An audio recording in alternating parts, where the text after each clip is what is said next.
नमस्कार दोस्तों, मैं हूं रंजीत साक और आप देख रहे हैं यूपी अपडेट 24/7। यूपी की A to Z खबर दिन भर।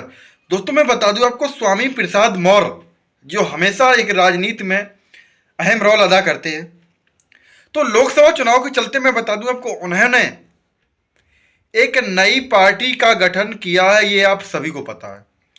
दोस्तों मैं बता दूं आपको, इनकी वार्ता 5 सांसदों की सीटों को लेकर इंडिया गठबंधन से चल रही थी। और जब से इन्होंने कहीं ना कहीं राष्ट्रीय अध्यक्ष का पद संभाला, तब से इनका यही एक नारा था कि मैं इंडिया गठबंधन को मजबूती दूंगा और मैं इंडिया गठबंधन के साथ हूं। लेकिन वही आज गठबंधन हमें टूटता हुआ नजर आ रहा है।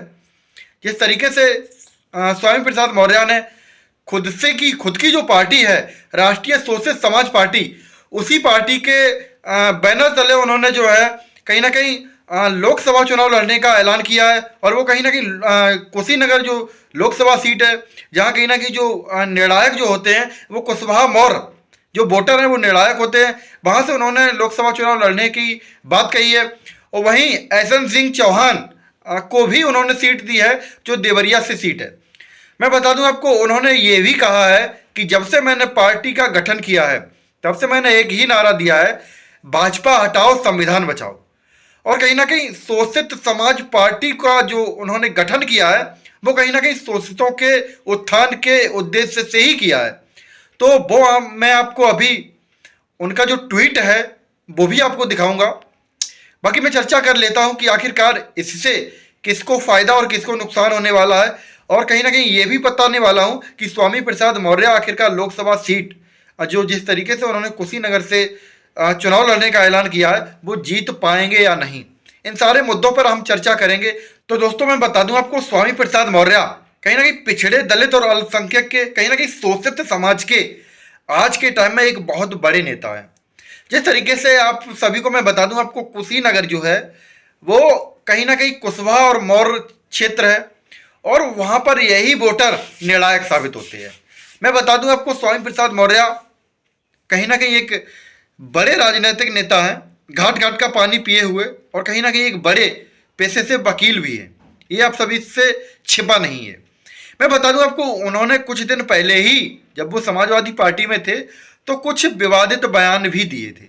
मैं बता दूं आपको, उन बयानों की वजह से उन्हें कोर्ट ने बाइज्जत बरी भी किया, और कहीं ना कहीं जो सरकार थी उसे फटकार भी लगाई। तो ऐसे नेता स्वामी प्रसाद मौर्य जब खुद ही मैदान में उतरे हैं और कहीं ना कहीं अपनी ही पार्टी से उतरे हैं, तो इसमें कुछ ना कुछ जो है झोल तो देखने को मिलेगा ही। कहीं ना कहीं कुछ पार्टियों को इससे फायदा भी होगा और कुछ पार्टियों से इसका नुकसान भी होगा। और रही बात स्वामी प्रसाद मौर्य के जीतने की, तो मैं बता दूं आपको, कहीं ना कहीं उन्हें अपनी जीत निश्चित ही लगी है। इसी वजह से ही उन्होंने वहां से सीट को हासिल किया है। कोई हारने के लिए कोई सीट से चुनाव नहीं लड़ता है। आगे विश्लेषण करेंगे हम। तो दोस्तों मैं वर्तमान का विश्लेषण कर लूं तो कुशीनगर सीट से वर्तमान में भारतीय जनता पार्टी से ही सांसद हैं, और कहीं ना कहीं उसमें 5 विधानसभा सीटें आती हैं। 5 विधानसभा सीटों पर कहीं ना कहीं भारतीय जनता पार्टी यानी कि भाजपा का ही कब्जा है। और जो निर्णायक वोट होता है, और वही वोट यानी कि उसी सरनाम का कहीं ना क्या कहने का मतलब यह है कि कुशवाहा और मौर्य नाम से कोई भी वहां पर सिंगल विधायक या सांसद नहीं है। तो ये भी एक विडंबना है, जो निर्णायक वोटर है वो कहीं ना कहीं भटका हुआ है। और यही चीज है कि इस समाज की प्रोग्रेस इसी वजह से नहीं हो पा रहा है, क्योंकि ये जो समाज है ये भटकता ज़्यादा है।